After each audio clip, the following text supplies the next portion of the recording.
आज तुझे मुझसे कोई नहीं बचा सकता। क्या इस बार मोगली बच पाएगा शेर खान के जाल से? मोगली मजे से जंगल की सैर कर रहा था। दूसरी तरफ शेर खान को पता चल गया कि तबाकी कहाँ छिपा बैठा है। शेर खान वहां जाता है और तो तू यहाँ छिपा बैठा है? सरकार, मुझे माफ कर दो, मैं बहुत डर गया था।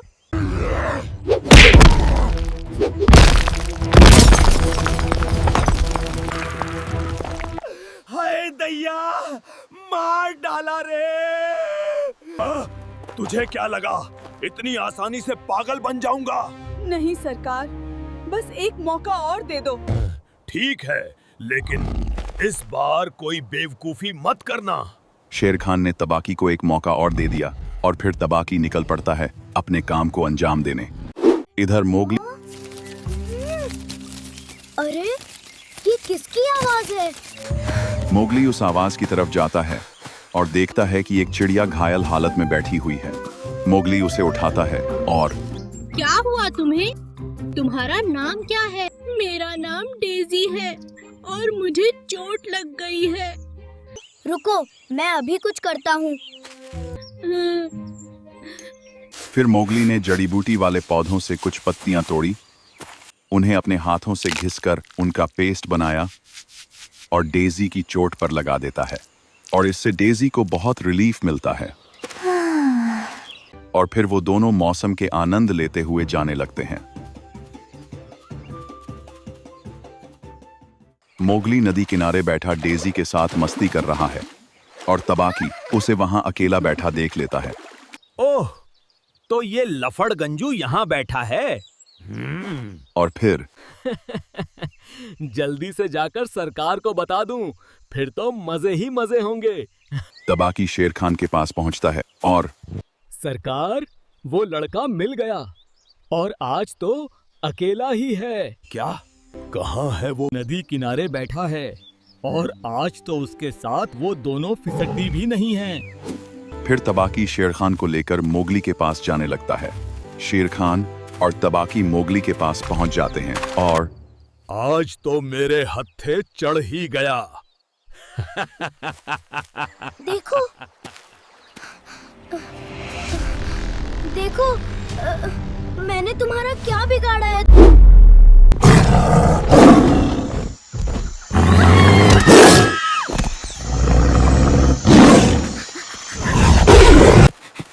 डेजी तुरंत वहां से निकलती है और उड़ते हुए बल्लू बघीरा के पास जाकर उन्हें ये सारी बात बता देती है।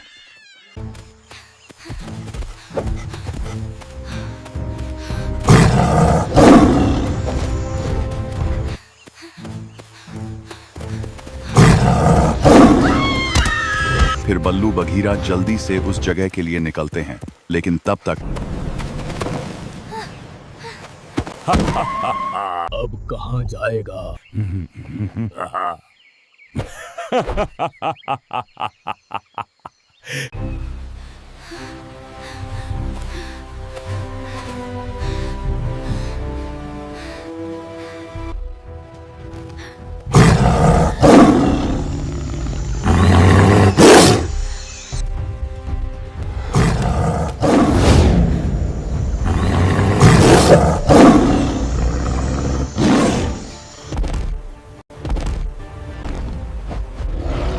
अरे दादा, इसने तो सरकार को ही निपटा दिया। जल्दी निकल लो।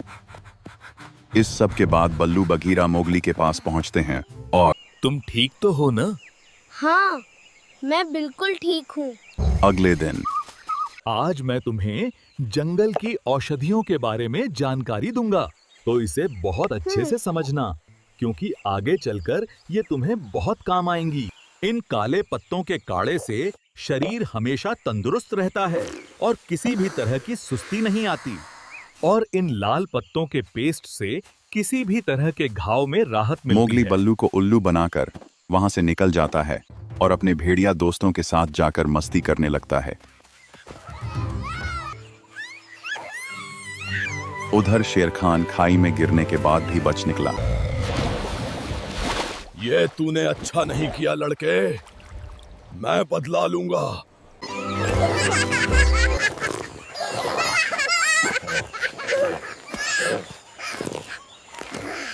उधर दूसरी तरफ सभी बंदर इकट्ठे होकर गड्ढे के पास खड़े थे, क्योंकि उनका एक बच्चा गड्ढे में गिर गया था और ये सारा दृश्य पेड़ पर बैठी डेजी देख रही थी।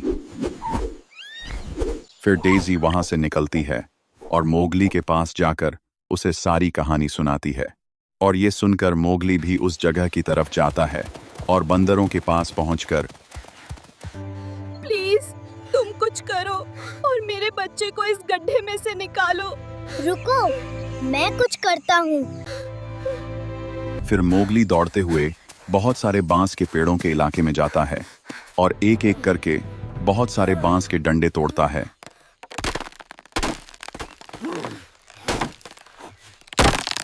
और उन सभी डंडों को इकट्ठा कर लेता है। ये शैतान फिर पढ़ाई से बचकर भाग गया, ये कभी नहीं सुधरेगा। और इधर मोगली ने उन बांस के डंडों से एक निशानी बना ली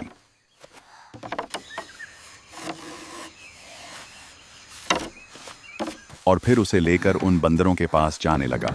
वहां पहुंचकर मोगली ने वो निशानी गड्ढे में लगाई और फिर बंदर का बच्चा निशानी चढ़कर बाहर आ गया। सभी लोग बहुत खुश हो गए। आओ मेरा बच्चा, तुम ठीक तो हो ना? तुमने कर दिखाया।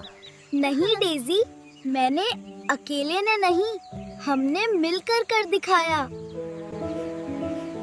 तुम्हारा बहुत बहुत धन्यवाद, तुमने मेरे बच्चे को बचाया है। अब से हम सब तुम्हारे साथ हैं। तभी बल्लू भी वहां आ जाता है और मोगली की ये बात सुनकर बहुत खुश होता है। शाबाश मेरे दोस्त, मुझे तुम पर गर्व है। फिर सभी बंदर वहां से चले जाते हैं और मोगली बल्लू भी वापस आने लगते हैं। बहुत हुई तुम्हारी मक्कारी, अब चलो मैं तुम्हारी क्लास लेता हूँ। बल्लू मोगली को डांटते हुए पढ़ाने के लिए ले आता है और चुपचाप यहाँ बैठो, मैं अभी आता हूँ। और कहीं चले मत जाना जब तक मैं ना आ जाऊं। ऐसा कहकर बल्लू वहां से चला जाता है और आज मैं इसे कमल के फूल के बारे में पढ़ाता हूँ। इसे ऐसे ही जबरदस्ती पढ़ाना पड़ेगा। और इधर मोगली बल्लू के कहने पर चुपचाप बैठा हुआ है। तबाकी ने सारे जानवरों को इकट्ठा किया और सुनो सुनो सभी जानवरों, सुनो, उस इंसानी लड़के ने सरकार को निपटा दिया। क्या क्या?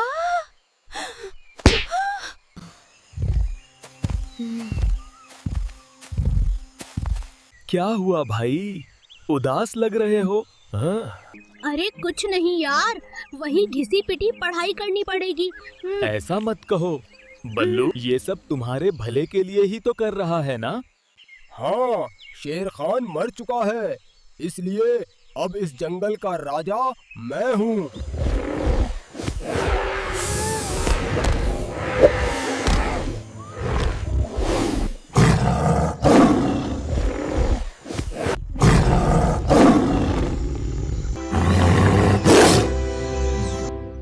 बहुत हो चुका, तुम सब मेरा तांडव देखना चाहते हो ना?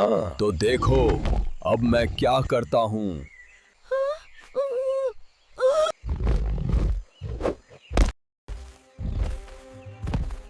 मुझे वो लड़का चाहिए और कोई भी मेरे बीच में नहीं आएगा। कोई भी जानवर उसकी मदद नहीं करेगा और जिसने की वो मेरा दुश्मन होगा। लेकिन ये गलत है, ये जंगल के कानून के खिलाफ है। अब तू सिखाएगा मुझे कानून। शेर खान ऐसा कहकर वहां से जाने लगता है। उधर बल्लू कमल का फूल तोड़ने जाता है और अचानक उस दलदल में धीरे धीरे धंसने लगता है। अरे ये क्या हो रहा है? मैं तो अंदर धंसता जा रहा हूँ। बल्लू पूरी तरह से दलदल में फंस चुका है और उधर यार, बल्लू को गए कितना टाइम हो गया और अभी तक आया भी नहीं। हाँ, टाइम तो हो गया, लेकिन आता ही होगा। कोई है? मेरी मदद करो। कोई सुन रहा है क्या? ये आवाज सुनी तुमने? मुझे तो कुछ ठीक नहीं लग रहा। हाँ, ये तो शायद बल्लू की आवाज है। चलो चलकर देखते हैं। ये सुनते ही मोगली और बघीरा उस आवाज की तरफ जाने लगते हैं और वहां जाकर देखा तो बल्लू भैया दलदल में फंसे हुए थे। अच्छा हुआ तुम दोनों आ गए। अब प्लीज जल्दी मुझे यहाँ से बाहर निकालो। रुको, मैं अभी कोई जुगाड़ करता हूँ। फिर मोगली भागते हुए जाता है बल्लू को बाहर निकालने की तरकीब खोजने और एक बरगद के पेड़ के पास जाकर वहां लटकी एक मजबूत बेल को तोड़ लेता है और उस बेल को लेकर वापस आ जाता है। फिर मोगली ने उस बेल को बल्लू की तरफ फेंका और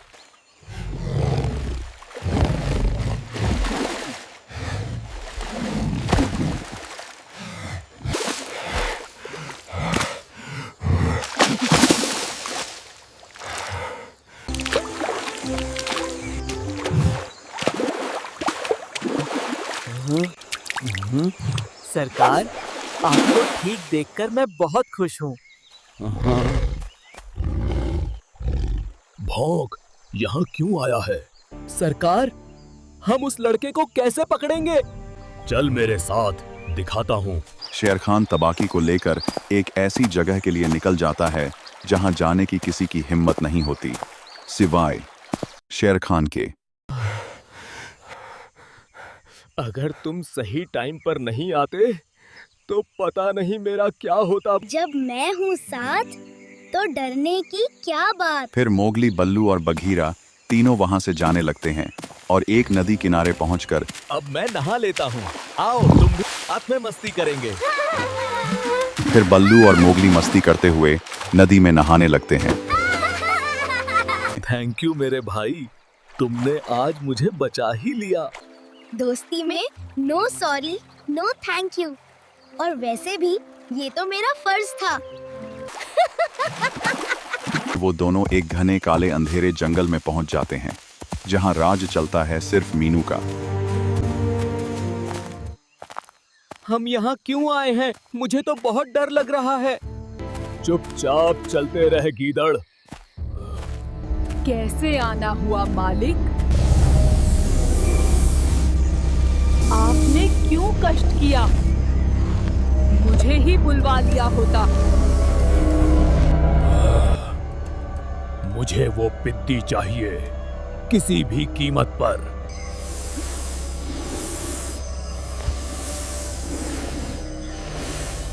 तू उसके उन दोनों साथियों को बस में कर ले, जिससे मेरा काम आसान हो जाए। जो हुक्म मेरे मालिक, ऐसा ही होगा। फिर मीनू चल देती है अपने काम को अंजाम देने।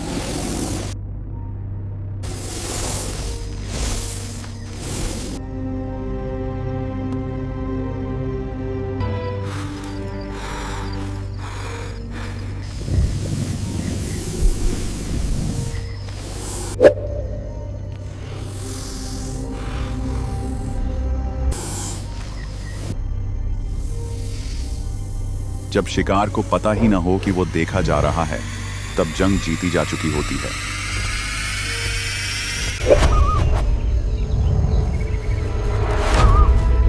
शेर खान के इशारे पर मीनू ने बल्लू और बघीरा दोनों को अपने वश में कर लिया और अब तुझे मुझसे कोई नहीं बचा सकता। बल्लू और बघीरा मीनू के बस में आकर उसके पीछे पीछे जाने लगे और उधर मोगली इस सब से बेखबर अकेला ही रह गया। मीनू ने बल्लू बघीरा को अपने इलाके में ले जाकर उन्हें कैद कर लिया और दूसरी तरफ शेर खान मोगली की तरफ अपने कदम बढ़ाता है।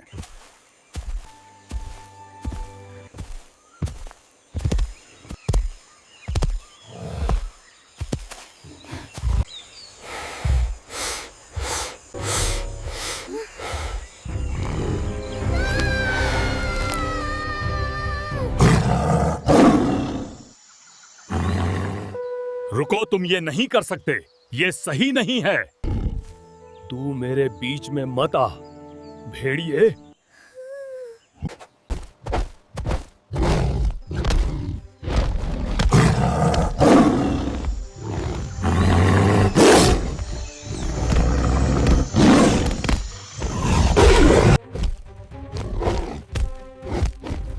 भेड़िया शेर खान से लड़कर उसे रोकता है। इतने में मोगली वहां से भाग जाता है और तभी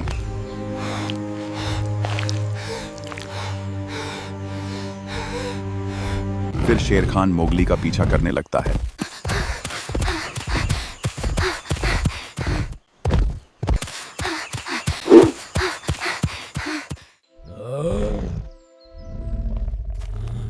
कहाँ भाग गया पिद्दी?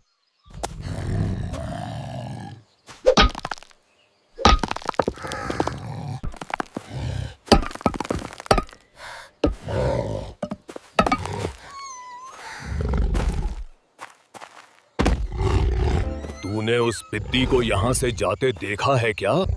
सरकार, वो वहाँ उस गुफा के अंदर गया है। शेर खान उस गुफा की ओर जाने लगता है और जैसे ही वो उस गुफा के अंदर गया, बाहर छुपे मोगली ने गुफा को बंद कर दिया। किसने किया ये? मैं उसे छोड़ूंगा नहीं। थैंक यू भाई, अगर आज तुम ना होते तो पता नहीं मेरा क्या होता। कोई बात नहीं, इतना तो मैं कर ही सकता हूँ।